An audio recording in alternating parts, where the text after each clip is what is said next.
سلامونه دوستانو، راځئ چې د الماني ژبې درې مهمې جملې زده کړو. دوستانو، کله چې موږ وایو زه وږی یم، زه وږی یم، نو دغه جمله په الماني ژبه داسې وایو: Ich habe Hunger.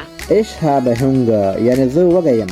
بیا که تاسو چاته وایئ یا موږ ته څوک وایي چیرته غواړئ چې لاړ شئ، چیرته غواړئ چې لاړ شئ، نو د خوراک لپاره مطلب چیرته غواړئ چې لاړ شئ، نو دغه جمله په الماني ژبه باندې داسې وایي: Wohin willst du gehen?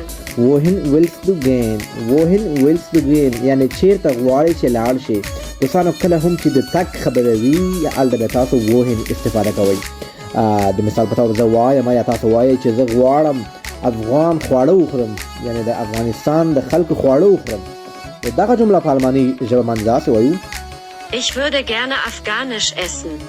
Ich würde gerne Afghanisch essen، یعنی زه غواړم افغان خواړه وخورم چې په جرمني کې ډېر کم ملاویږي.